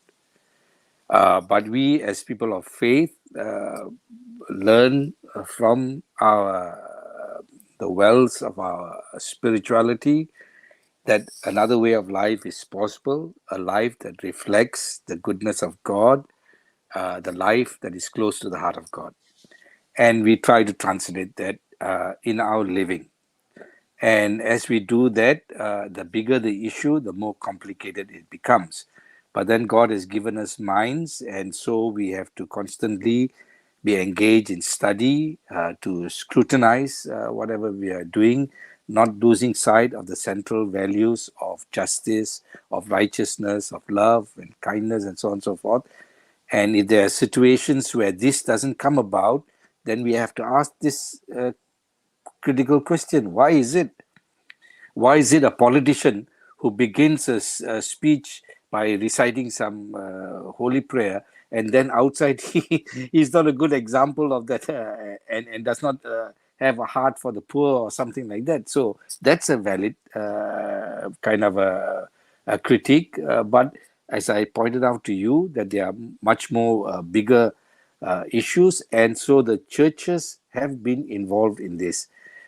So we have constantly been in touch at international forums, and so if you go to the West, you would find that there's a lot of discussion and an open critique, even of ministers of economy, or even in the EU, and there are calls that are made to EU to provide policy that are just, that is not exploiting the resources of the earth, where they are not domineering the rest of the world, and so on and so forth. So there are voices like that. How do Christians deal with the situation? Is by exercising this, and we do this also in our own society, and any opportunity that we have, we critique our policymakers and say, this is only benefiting the rich. How come there's still so many poor people, and how is the nation distributing its financial resources to benefit the poor? And that is how we deal with it in the banking system. Of course, as you know, banking system also tends to have cartels and conglomerates and all kinds of, and close links to political powers, and this becomes more difficult to engage with, but it must be engaged. We have to interrogate the state when there's abuse of power and the abuse of resources, and people's money are used for the benefit of a few. So if you are talking about this, and of course, I think whoever asked this question, you must also realize that in all our faith communities, and I can only speak now for Christianity, there have been many experiments, and there are some very good experiments that we can follow. Cooperative organizations. In Germany, when I was studying there, I came to know about the People's Bank, the Volksbank. It's actually a people's movement farmers bank that catered for the farmers. And they have, if you read that history, it's a wonderful way of doing banking in another way to benefit the farmers and the workers and so on and so forth. And then, of course, now in Asia and in many parts of the global south, we are talking about microfinancing. And microfinancing, the big discussions go on in UN, but much of it is also coming from the impetus of religious leaders who was using religious language and saying, this kind of system is not benefiting the poor. And so through global studies and through interaction and through to and fro perspectives, they've come to find that, one way is to empower the poor to deal with their situation, and they should have that resources, and whatever they have, let them organize themselves so that whatever resources they have goes back into direct benefit. So there are many examples like that stemming from the Christian, inspired from Christianity or from any other religion. It doesn't matter. I think the common ground that we stand on is that how can we shout about our faith when people are suffering and people are being exploited, and the world have unjust structures that benefit a few to the detriment of millions of people. So I think that would be my response to that question. Okay, thank you, Dr. Herman. So we can see that it's undeniable that usually gives us very bad implications, and there are so many examples of that. So I would like to welcome, is there, maybe we have last question? Okay, so this is question for Professor Nazari. I want to ask about why the lenders doesn't bear any risk when there are possibilities in the late payment or reluctant to pay from the borrowers. Please welcome Professor Nazari. Okay, thank you very much. He is referring to the Islamic, I think the questioner is referring to the Islamic principle where you should not gain from by not taking risk. Okay, we must differentiate between the risk borne by a businessman or trader with the risk borne by a lender. Now, when somebody undertake a business or a trading activity, he has to bear a multitude of risk. For example, there is a risk, there is a flood, for example, right? You bear a risk from the weather, you bear a risk from changing consumer stays, for example, right? From competition, when somebody open up a store next to you, then you bear this risk as well. You bear the risk of suppliers not supplying you with adequate quantity and quality that may jeopardize your production. You bear the risk of the workers not coming to work, etc., etc. You have hundreds of risks that are borne by a person who is undertaking a business activity. On the other hand, the lender only bears one risk. The risk is the borrower not paying back the money. So what does he do? He pressures the borrower to pay back. That's the only. So we don't call that risk. He is not taking any risk. He is just basically passing on all the risk to the borrower who is doing the actual trading activity. So that's what we mean by the lender not having not taking risk, because the only risk that it takes is actually the borrower not paying back. Now, I want to also say that what is happening is actually now the world is becoming more risky because what happened is that more people are engaged in are involved in debt, or are basically burdened by debt, and as a result, the situation is becoming more uncontrollable. For example, when we have this pandemic, we do not need a pandemic to have a crisis now. I just want to mention that. We do not need to have a pandemic in order to have a financial crisis. The best example is in 1997. Some of you who study economics will know that we had a severe economic crisis in 1997 called the Asian financial crisis. 1997, There was no pandemic, there was no tsunami. What was it? It was simply excess debt in the system. People couldn't pay their debt, and then what happened was there was a currency crisis in Thailand. Started in Thailand. People couldn't pay their debt. The companies in Thailand couldn't pay their debt, and the economy in Thailand suffered, and it spread to the other countries. No pandemic whatsoever. In 2008, we have what is called the subprime financial crisis in the United States, right? And what happened there? Was there a pandemic? No pandemic as well. There was no pandemic. There was no weather problem. There was no earthquake. What happened was a lot of people borrowed money from the banks to invest in properties. But what happened was too many people borrowed money from the banks, and as a result, when the economy slowed down, basically when the United States Central Bank called the Federal Reserve increased interest rate, a lot of people couldn't pay their debts, and the whole economy collapsed, all around the problem of debt. And then after that, we had what's called the European debt crisis, which was a result from the American subprime problem. So it's all related to debt. Interconnected. Yeah.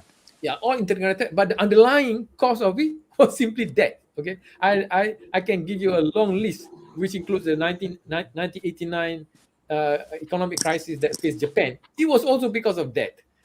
People borrowed a lot of money, corporations and individuals, to invest in properties and stocks. And then the Japanese economy collapsed in 1989 because they couldn't pay the debt, and the Japanese economy has suffered stagnant growth until today. So it's all related to that. So when we talk about this, we must we must understand that actually it's all because of what is called the debt for profit industry, and this industry is going to control because they have changed the system such that they do not need to lend physical money in order to lend money. I want to mention this again and again so that people really understand this. Last time, the money lenders, they lend whatever gold coins or silver coins that they had. And when they have run out of silver coins and gold coins, they cannot lend any more money. Nowadays, they don't lend physical things. They simply write the amount of money that they want to lend. What they need is simply a license from the central bank in order to do that. Once they get the license, now they will be able to lend money. And the only thing they need to worry about is basically the borrowers will be able to pay back. If the borrowers cannot pay back, then they get into trouble. They have to be rescued. And sometimes the federal government or the central bank will create money from thin air in order to save the bank because they call it banks too big to fail. So these banks who have lent of money and the managers got so much bonus from lending so much money to the business sector, the managers are their jobs are still there because the banks are too big to fail. This is what's happened in America, right? So that's the reason why the bank managers are encouraged to lend so much money because they can make a lot of money, bonus, as I say, for the growth. But when they're so big, they cannot fail anymore because if they fail, then the whole system will collapse. So what happened is that the cost of all these is transferred to the normal people because when the central banks create more money in order to bail out the commercial banks, the value of the money will go down. And plus, if the governments are involved, the government will borrow money in order to save the companies or the banks, and the government has to tax people in order to gain revenue in order to function. So at the end, the normal people will suffer in order to save the financial elites. This is what people don't really understand. So this is what the system is really evil and corrupt, which is actually choking everybody without people realizing that what is happening. So we have to understand this, and there is no excuse. As I said, they cannot say that, oh, we are also bearing some risk because of the risk of people not pouring back. No. Okay.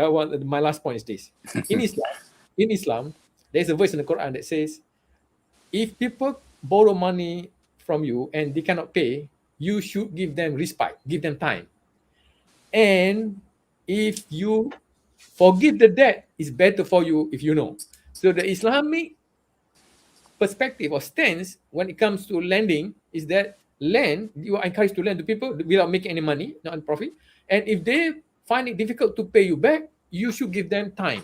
Don't harass them. Don't harass them.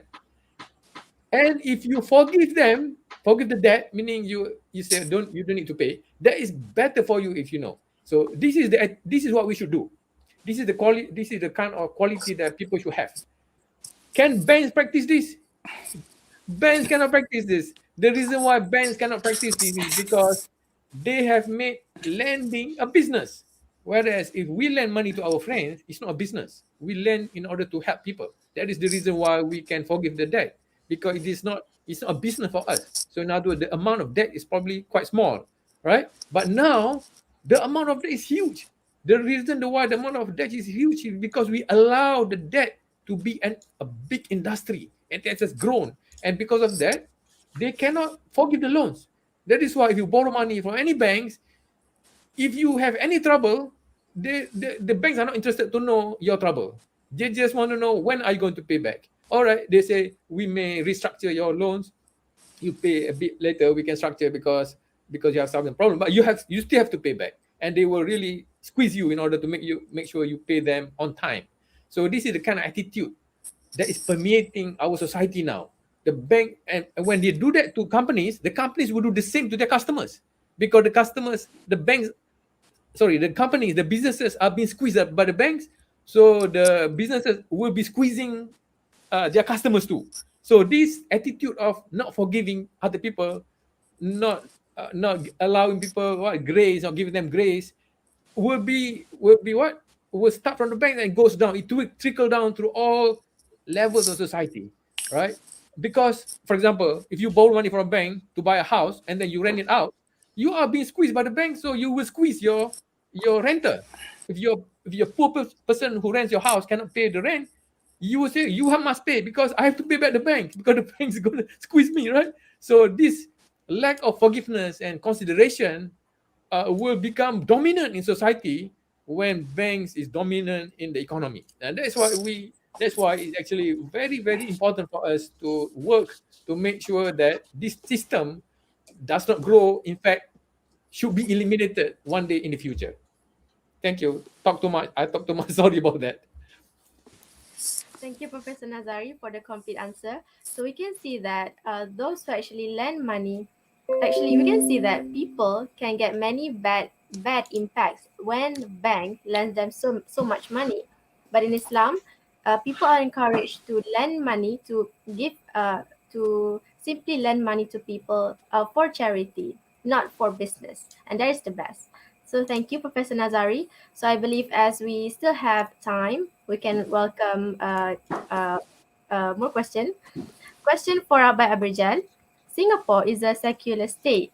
Hence, although Judaism prohibits proselytization, what's your advice to the Muslims and Christians on promoting usury-less dealings?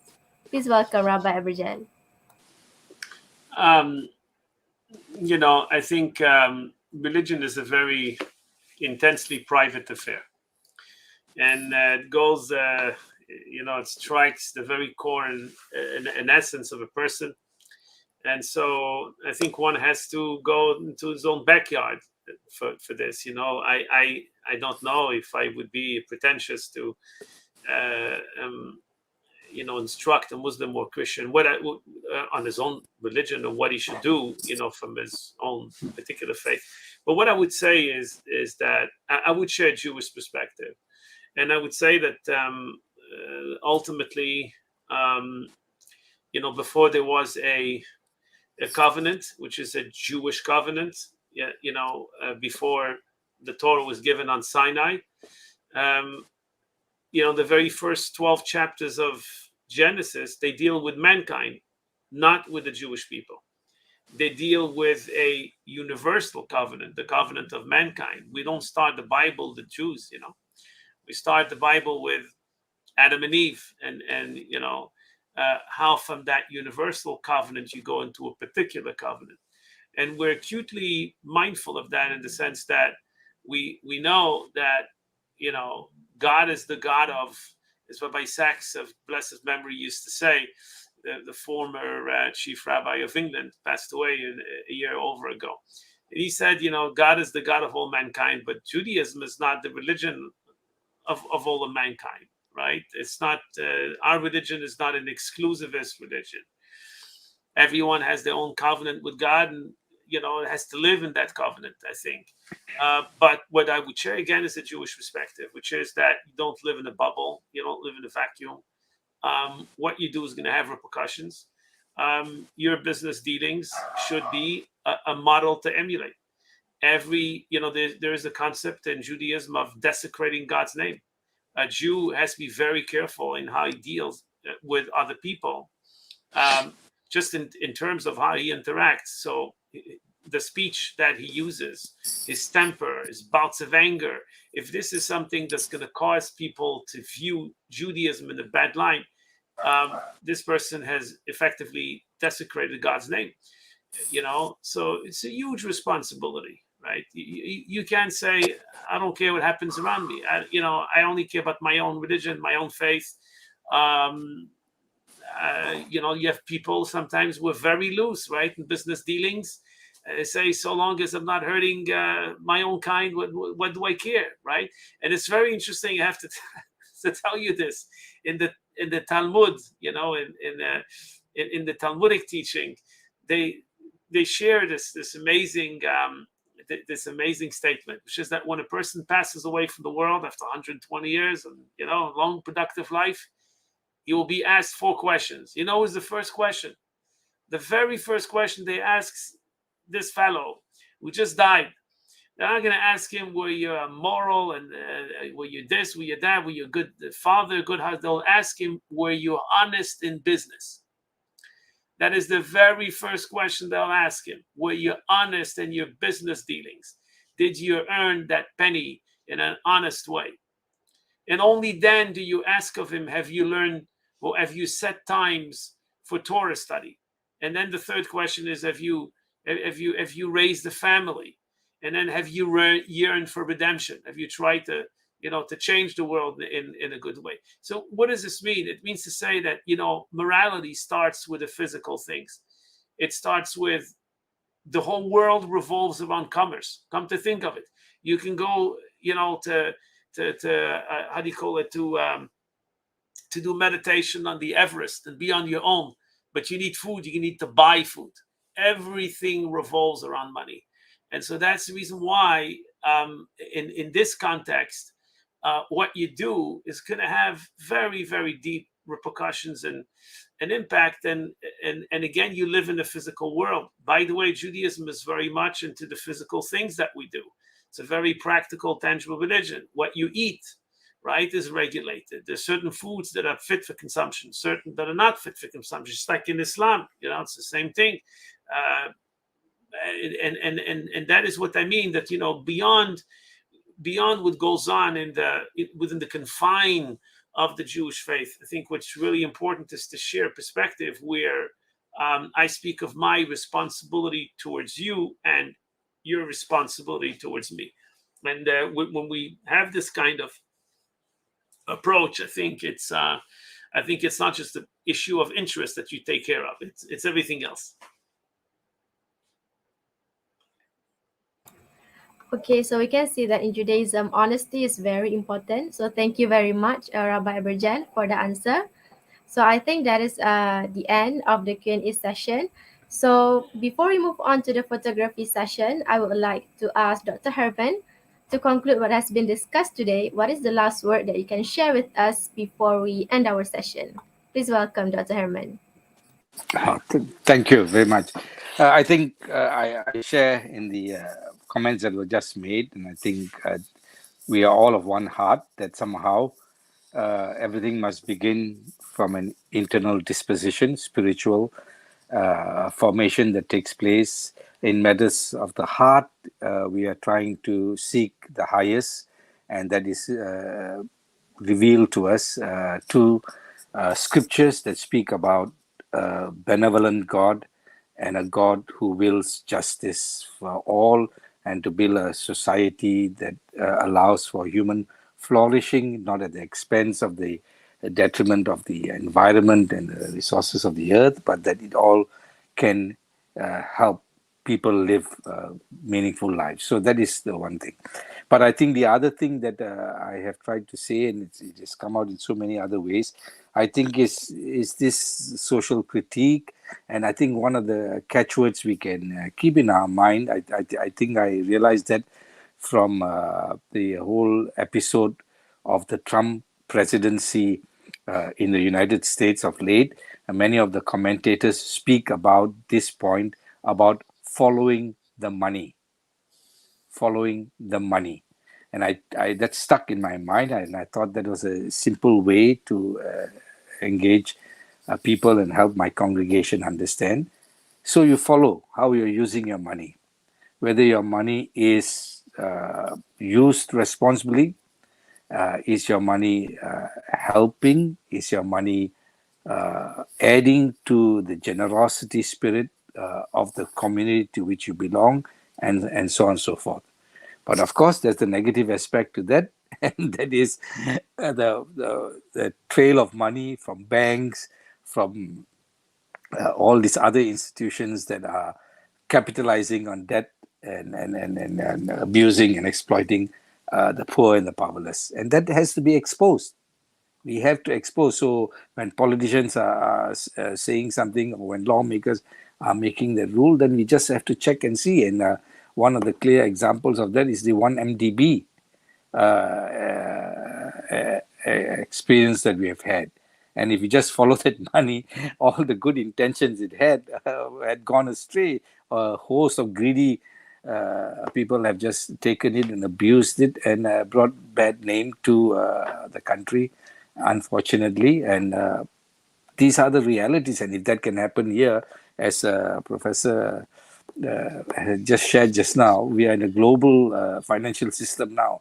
Money is moving from one nation to another, and at a rapid rate, and we are all interconnected. So there needs to be more focused review of scrutiny of these interactions. And then, of course, now we have the Pandora papers where we have seen that how people are using tax-free havens and all these things. So all these things are adding into the sin of greed and the sin of those who are in power and those who have the economic means enjoying more than those who are seeking to live a normal life. And I think that prophetic element should come from the religious institutions, and this is a good start. And I think on the global level, there are many initiatives, interfaith level, to work towards building a just society. And also addressing this issue of usury and interest and how it plays a role in our modern society. Thank you. Thank you, Dr. Herman. So I believe from what you said earlier, some people nowadays are too focused on making money, and sometimes they even lose themselves, which is something that we need to avoid ourselves from. Okay, thank you very much, Dr. Herman. Next, moving on to Rabbi Abergel. So Rabbi Abergel, what can you summarize from our session that has been covered for today? The floor is yours. I'll be brief in the interest of time. What strikes me in this discussion is the shared values. That's really what strikes me. I think that beyond the differences in how we view usury and interest, I think that we see in very sharp focus, you know, the tremendous abyss that you know we're right now about to be sucked into, and we know, and we cannot undermine the power of faith to make a difference, because for a very simple reason, you know, science answers the how, and faith answers the why. And you know, without a quest for meaning and purpose, the search for the very basic idea of, you know, what is my purpose in creation, what did God intend when he created the world, what he wants the world to look like, to be like. What does he want from each human being individually, but what he also wants collectively. When you ask yourself all these questions and you think about all this, then it's not so much how one faith competes with the other one, and whose standards of ethics and morality should be put in the pedestal when compared to others. And all this becomes, it pales into insignificance when you see the broader issue, what we're being faced with. And I think this is what I see. I see kindred spirits, people who are deeply concerned, who want to go about their lives and approaching business, approaching their finances, approaching every aspect of their dealings with money in a proper, in a honest and decent way. I believe, I say this very often, I believe that a human being is not a physical being that has spiritual experiences. I believe that a human being is a spiritual being that has physical experiences. So what we are at the core is we're spiritual. That's who we are. And we want our life to have meaning. And I think each one in his own faith should try to apply, the values that he holds dear, without forgetting the concept of shared values, and to see what it is that I add to society, right, from within my own faith, to be able to strengthen the pillars, right, the foundations that hold it together.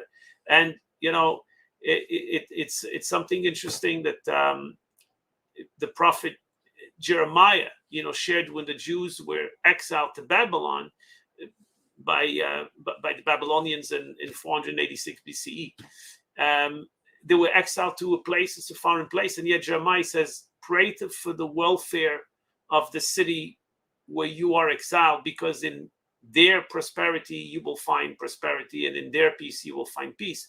And so to me, the way I look at it is that we need to rally around a national agenda, each person in his own country. If you're in Malaysia and you have to rally, it doesn't make a difference what's your faith or your race or whatever. There's a national agenda. You have to come around it because you need to serve that national agenda. I think the same goes for, wherever you're a citizen or whatever country you live in. And today the world's a global village anyway. So I think it's really, to me, that's what I guess I will distillate from the whole discussion. Thank you, Rabbi Abergel. I believe this verse is very beautiful. Science answers how, and faith answers why. So thank you very much for your last word, Rabbi Abergel. And so I also agree, all of us should try to apply all of the good moral values that we have learned so far. So thank you very much, Rabbi Abergel. So last but not least, I also would like to ask Professor Nazari to conclude what has been discussed today. What is the last word that you can share with us before we end our session for tonight? Please welcome Professor Nazari. Thank you very much. Since I spoke too much already before this, so I will really be very brief. We Muslims believe that Christians and Jews belongs to the Ahli Kitab, the people of the book. So we come from the same God, one God, and we believe in all the prophets. Many of the prophets mentioned in the Testament, the Old Testament, New Testament, are also in the Quran. So we have very many common things. Muslims believe that over the years, what happened was many of the teachings were what changed, and that's the reason why the Prophet Muhammad was sent to bring back the teaching of God, the perfect teaching of God. And we can see this in the form of usury, where we see commonality, where all the religions condemn the practice of making money from debt, whether it's Christianity or Judaism and also Islam. But over the years, I have to be very honest, my observation is that the seriousness of fighting against the usurious industry is not very strong among many Christian communities and also the Jewish communities. Within the Muslim community, the teaching does not change, but many Muslims have also not abandoned, but forgot about their teaching. But the religion itself has not changed in the sense that it's very harsh and very strong. There's a verse in the Quran that says that God and His Prophet would declare war against those who practice usury. So it's very stern, and the verse has remained with us until today.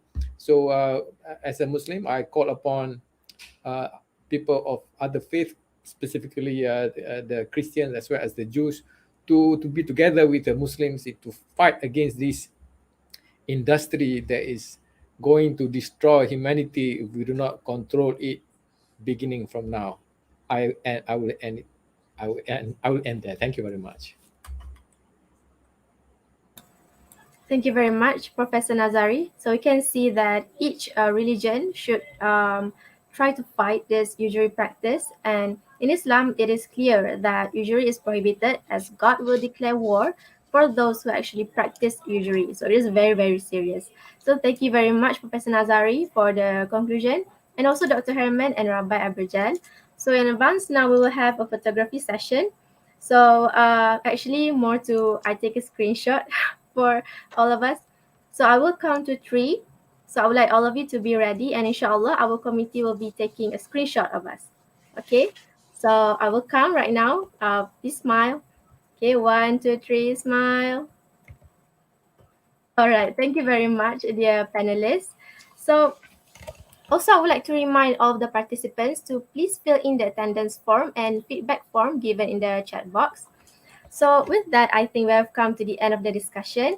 So again, thank you all of our panelists, Professor Nazari, Rabbi Abergel, and also Dr. Hermen for the interesting explanation. Thank you very much. And also would like to thank all of the audience for allocating your time on our forum today. Hopefully this forum is worth your time, inshallah. And I also would like to apologize for any shortcoming or inconvenience during the program. Okay, so once again, thank you very much, everyone. And inshallah now, we will close the forum. Harmony Interfaith Discourse 2.0, Interest Dealing Through the Lens of World Religions with Tasbih Kafara and Surat As. Thank you very much. Thank you. All right. Bye-bye. Thank you very much, everyone. Bye-bye.